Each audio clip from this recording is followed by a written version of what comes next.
Hello students, today we are discuss the topic AC generator. Generator के बारे में आप लोगों ने सुना भी होगा कि generator alternating current generator a device which convert mechanical energy into electric energy. कहता है मैकेनिकल एनर्जी को इलेक्ट्रिक एनर्जी में कन्वर्ट करने के लिए जो डिवाइस हमें चाहिए उसका नाम है एसी जनरेटर। ठीक है, generator sorry.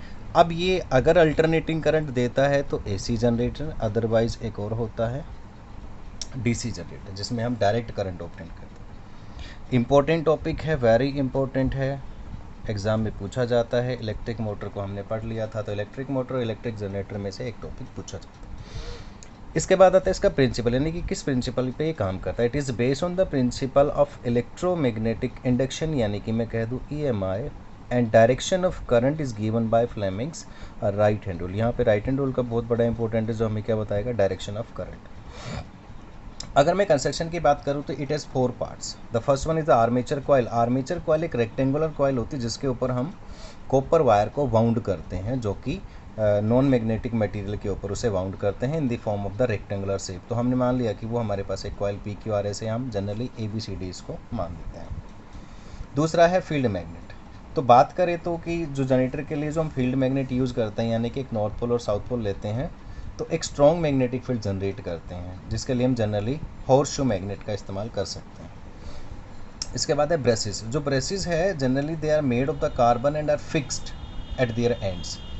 To braces which are fixed and rings are light contact with these braces. और जो रिंग के साथ ये लाइट कॉन्टेक्ट में होते हैं और अपनी जगह ये फिक्स होते हैं, मूवमेंट नहीं करते हैं, और इनका काम है एक्सटर्नल सर्किट में करंट को भेजना। चौथा पॉइंट है रिंग। 2 मेटालिक रिंग होती है हमारे पास, 2 मेटालिक रिंग सर्किल टाइप में, R1 and R2 are fixed with the coil. ये फिक्स होती हैं कॉइल के साथ, and the rotate with the rotation of the coil, यानी कि कॉइल अगर घूमेगी तो ये भी साथ साथ रोटेट करती हैं। और जनरली जो इनका काम है करंट की डायरेक्शन को रिवर्स करना, क्योंकि करंट की डायरेक्शन रिवर्स होगी तभी हमारा करंट अल्टरनेटिंग होगा, अदरवाइज अल्टरनेटिंग होगा। सो दीज 4 थिंग्स आर कि एक AC जनरेटर के पार्ट हैं। उसके बाद हम बात करते हैं इसकी वर्किंग की।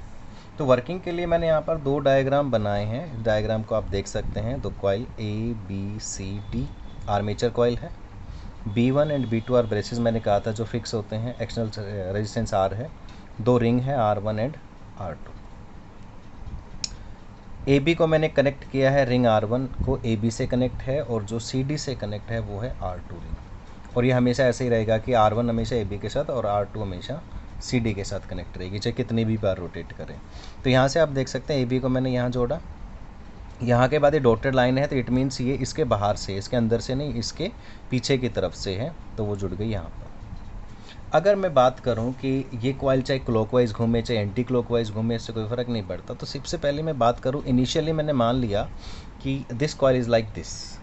मेरा हाथ देखिए कि कहता है एक हिस्सा सामने है और एक हिस्सा पीछे है। अब चाहिए ऐसे घूमे चाहे ऐसे घूमे, लेकिन मैंने इसको एंटी क्लॉकवाइज घुमाया है। तो अगर ये ऐसे घूमेगी तो जो फ्रंट वाला पार्ट है वो कहाँ जाएगा, अंदर, जो पीछे वाला पार्ट है वो आ जाएगा बाहर। मैंने मान लिया ABZ फ्रंट, यानी कि जो AB है वो फ्रंट पे है और CD है वो बैक में है।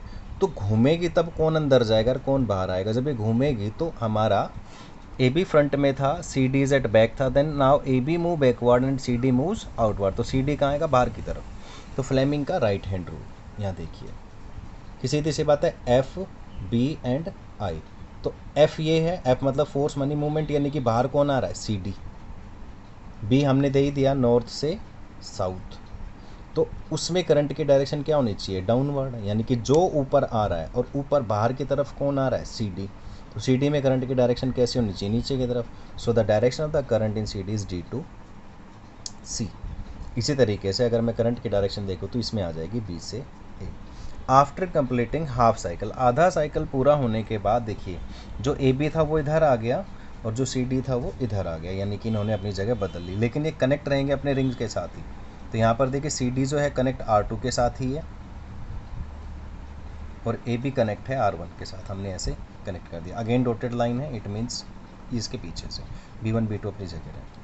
जब ये आधा चक्कर पूरा कर लेगी तो अगेन मैं कहूँगा अब सामने कौन आ गया, now C D is at front, अब ये सामने है पार्ट और ये पीछे है, तो अब बाहर कौन आएगा, ए बी, ये पीछे वाला बाहर आएगा, ए बी ऐसे घुमाएंगे या ऐसे घुमाएंगे तो ये वाला पार्ट बाहर आएगा। Again the right hand rule, force ऊपर कौन आ रहा है, A B, magnetic field north से साउथ, तो करंट की डायरेक्शन क्या होनी चाहिए, उंगली की डायरेक्शन में।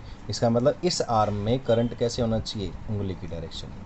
तो इसका मतलब ए से बी, तो ए से बी अगर यहाँ गया तो ये यहाँ से होता हुआ इधर चला गया, यहाँ से होता हुआ इधर आ गया। तो अब जो करंट मिल गया हमें ऑब्टेन हो गया, यहाँ पर हमने लिख भी दिया। अब यहाँ पर देखिए करंट इधर जा रहा है आर सर्किट, आर के ऊपर से, और ये इधर आ रहा है। इसका मतलब जो करंट है वो एक बार पॉजिटिव आ रहा है और एक बार, यानी कि करंट की डायरेक्शन चेंज होगी, यानी एक बार ऐसे है, फिर ऐसे है, फिर ऐसे है।